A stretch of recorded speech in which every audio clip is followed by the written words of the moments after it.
네, 오늘은 마태복음 21장 33절에서 46절 본문으로 아침 메시지 나누겠습니다. 인간의 제일됨의 목적은 무엇인가? 그것은 바로 하나님과 영원토록 동행하며 그를 기뻐하는 것입니다. 하나님께서 우리를 그러한 목적을 두고 이 땅에 태어나게 하셨습니다.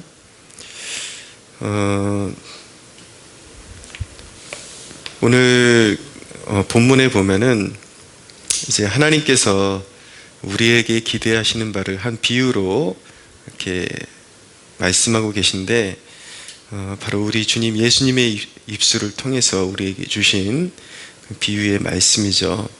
한 집주인이 포도원을 만들고 농부들에게 세를 주고 타국에 갔다는 말씀입니다.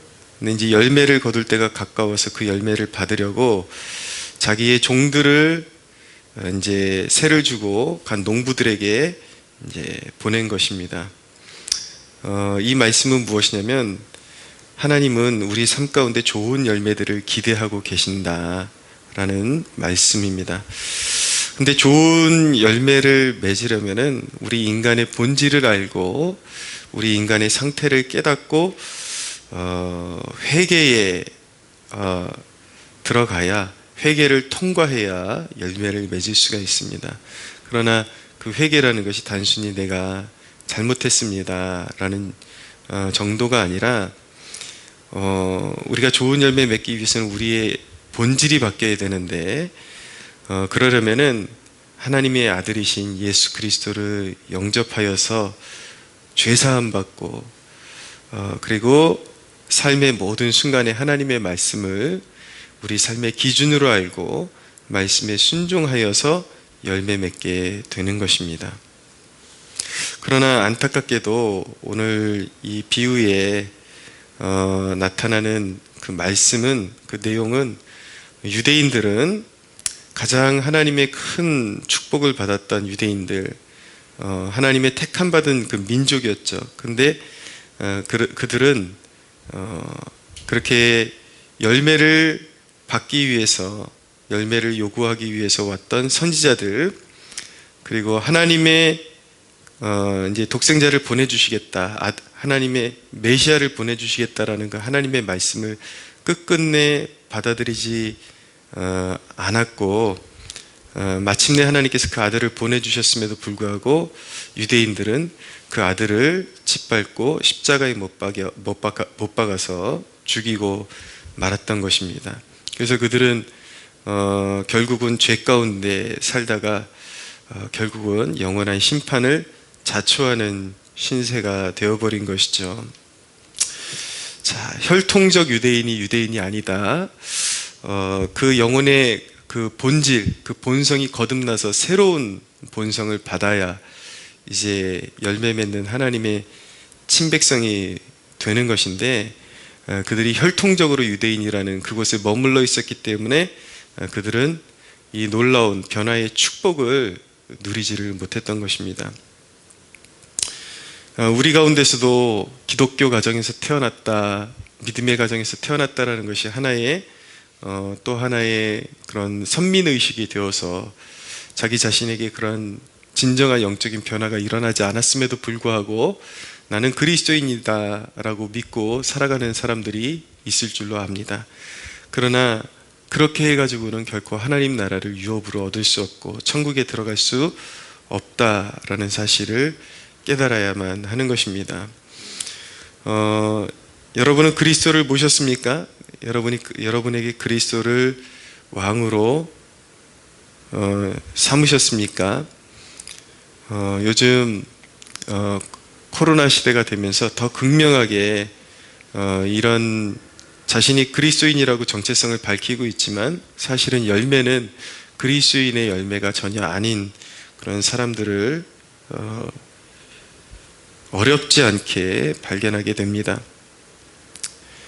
세상에 그 어떤 것들은 다 추구하면서 말만 하면 코로나 시대다 그러면서 예배하는 것 뒷전으로 빼놓고 전혀 예배드릴 생각도 없고, 자녀들마저도 예배에 자녀들 영혼이 죽어가는지 정말 저 같으면 불안해서 살 수가 없을 것 같아요.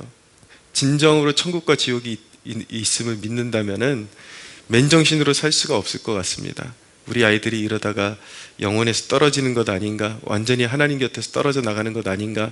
물론 이 말씀은 구원에서 취소된다라는 것이 아닙니다. 진정한 거듭난 사람이 다시 거듭나지 못한 사람으로 돌아간다는 얘기가 아니라, 우리 자녀들 가운데는 아직 거듭나지 못한 아이들이 태반인데 그 은혜의 그늘날에 자꾸 있게 해줘야 언젠가 거듭날 수 있는데, 부모들 자체가 믿음이 없으니까 아이들 영혼이 죽어가는지 완전히 그 유기된 상태로 버려지고 있는지 관심도 없고 그저 코로나 그냥 외치면서 자기 양심이, 그러니까 양심도 그거를 망각하고 있는 것 같아요.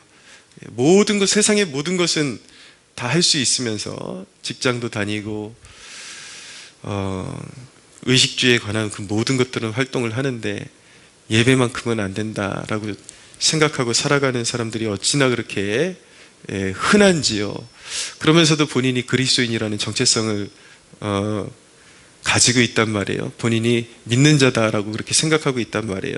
전혀 열매는 없는데 열매로 그 사람의 믿음을 판단하신다라고 예수님께서 말씀하셨습니다. 열매는 숨길 수가 없는 것입니다. 여러분들의 삶의 진정으로 그리스도께서 중심이 되시고 그분이 모든 것이 되셨는지 반드시 점검하는 이 아침이 될 수 있게 되기를 바랍니다.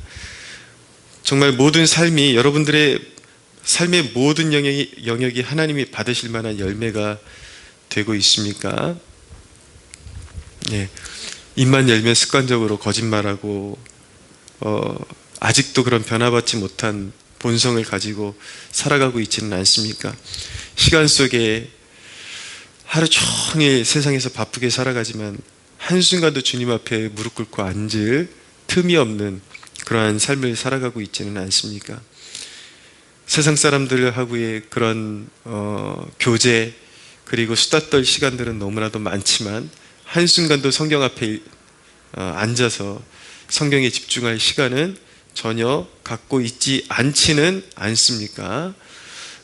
여러분들에게 주신 물질 생기면은 그대로 그냥 먼저 여러분들의 필요에 다 그냥 소진해버리고 하나님의 것을 먼저 분리해서 구별해서 드리지 않고 있지는 않습니까?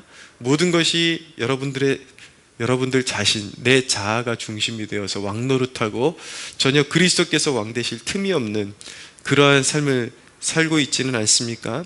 여러분들이 만나고 있는 모든 삶의 관계 속에서 그 영혼을 하나님께로 인도해야 되겠다라는 영적 부담감 한 번이라도 가져봤습니까? 끊임없이 세상 사람들과 만나면 세상 사람들로 둔갑하고 교회에 오면은 잠시 그냥 찬양하는 척하고 기도하는 척하고 하지만 세상에 나가 있는 그 시간 동안에는 세상 사람들과 동화되어서 전혀 내가 그리스도인인지 아닌지 구별도 할 수 없는 그런 상황 가운데 있지 않습니까? 생각에 어느 것 하나 세상 사람들과 구별되지 않는 사고방식을 가지고 살면서 여전히 코로나 그러면서 하나님의 것은 떼어먹고 여러분의 것은 정말 생명 걸고 챙기고 그렇게 살아가고 있지는 않습니까? 그것이 무엇입니까? 그것이 바로 열매 없는 삶 아니겠습니까? 여러분들이 믿음이 있다 할지 모르겠지만 여러분들이 혈통적으로 기독교 가정에서 태어났다고 스스로 자부할 수 있을지는 모르겠지만 주님은 여러분들이 내가 믿는다라고 말할 때에 여러분들의 삶의 열매를 보고 여러분들의 믿음의 진가를 평가하신다. 그것은 무엇이냐면 여러분들에게 연약함이 있다라는 것을 주님께서 인정하시지 않는다라는 뜻이 아닙니다.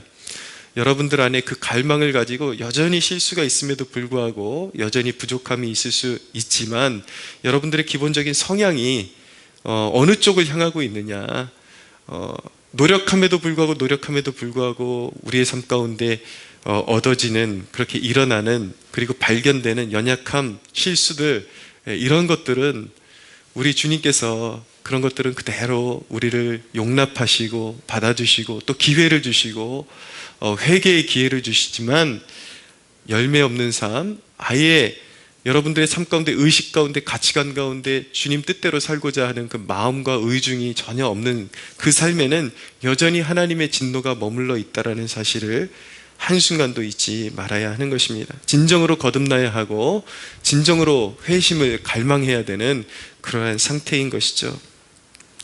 우리가 기억해야 하는 사실은 무엇이냐면, 하나님이 열매 맺는 기회를 주시는 것은 여러분들이 자격이 있어서가 아니라 온전히 하나님의 긍휼과 사랑에 의한 것이다 라는 것을 꼭 기억해야만 하는 것입니다.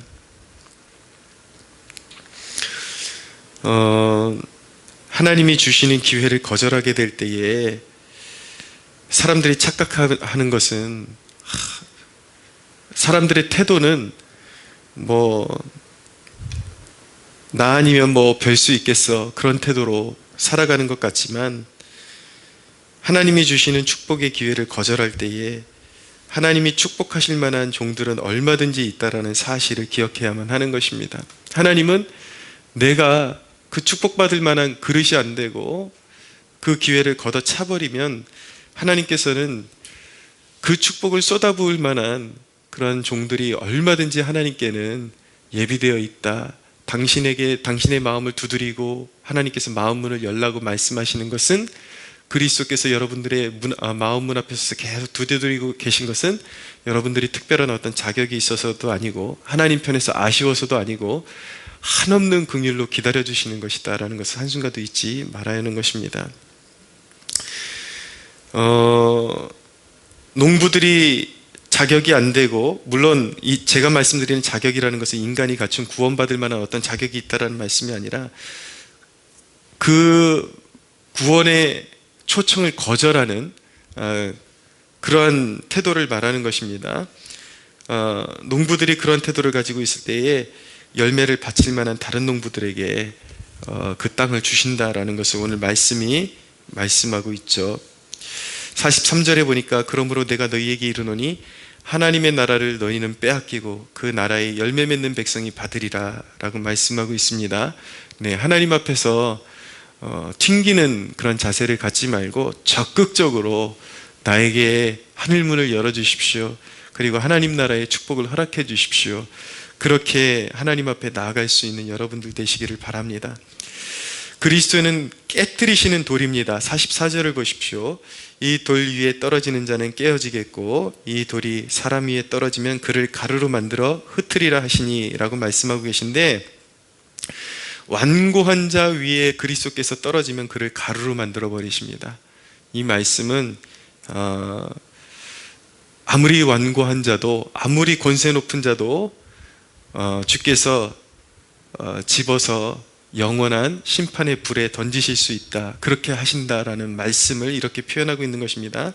그러나 갈급한 자 위에 그리스도가 떨어지시면 그의 완고한 심령, 완고했던 심령, 돌 같은 심령, 열매 맺지 못했던 그 심령이 고운 가루가 되어서 결국은 열매 맺을 수 있는 좋은 땅이 되어서 30배, 60배, 100배의 결실을 맺게 되는 것입니다. 사랑하는 여러분, 하나님 앞에서, 우리 주님 앞에서 어떤 마음의 태도를 가져야 할지를 생각하십시오. 좋은 땅이 되고자 하는 마음을 가지십시오. 그것이 바로 택함받은 백성의 마음이요, 열매 맺는 하나님의 자녀들이 가져야 할 마땅한 마음인 것입니다. 45절에 보니까 대제사장들과 바리새인들이 예수의 비유를 듣고 자기들을 가리켜 말씀하신 줄 알고 잡고자 하니 무리를 무서워하니 이는 그들이 예수를 선지자로 알미더라 라고 말씀하고 있습니다. 자, 멸망하는 이들의 특징을 보십시오. 그렇게 열매 맺고 좋은 열매 맺어라, 그리고 축복의 땅이 되어라 라는 말씀, 그렇게 좋은 말씀들이 수없이 예수님께서 말씀하셨음에도 불구하고 그들은 듣지 않았습니다. 듣지 않았지만 자기들에게 심기가 불편한 말씀에는 얼마나 귀가 밝은지 모릅니다. 이 멸망하는 사람들의 특징이 무엇인가? 그렇게 회개하고 좋은 열매 맺으라는 그런 말씀에는 귀를 막고 축복이 될 만한 말씀은 다 흘려보내고 자기들 심기가 불편한 말씀은 얼마나 귀가 밝은지요. 귀가 쫑긋 써가지고 나 상처받았어. 나 오늘 되게 마음 불편해. 예. 늘 그런 것에 집중하고 그런 것에만 귀가 밝은 사람들이 바로 멸망하는 사람들의 특징, 열매 맺지 못하는 사람들의 특징이라는 것입니다. 자, 여러분들의 마음은 어떻습니까? 여러분들의 태도는 어떻습니까? 그렇게 순종하고 태도를 고치고 열매 맺으라고 말씀하시는 그 주님의 권면에는, 명령에는 귀를 막고 있다가 불쾌한 말씀에는 귀를 쫑긋 세우고 열매 맺지 못하는, 항상 상처받은 그런 상처와 쓴뿌리로 스스로가 그렇게 스스로를 이끌어가는 그러한 못된 마음의 태도를 끝까지 고치지 않고 있지는 않습니까? 오늘 이 새벽에, 이 아침에 이 말씀을 통해서 우리 마음의 그 심령의 태도를 점검하시고 여러분들이 어떻게 해서든 좋은 열매 맺으려는 쪽으로 여러분들의 마음과 태도를 쓰기보다 항상 무언가 불편한 말씀 받으면 마음으로 불평하고 원망하는 것이 습관이 되어 있지 않은지, 그래서 돌아보고 하나님의 말씀 앞에서 오늘 여러분들의 마음밭을 기경하고 갈아엎고 열매 맺을 만한 새로운 밭으로 그렇게 갈아엎어 달라고 하나님 앞에 간구하는 이 하루가 되기를 예수님의 이름으로 축복합니다.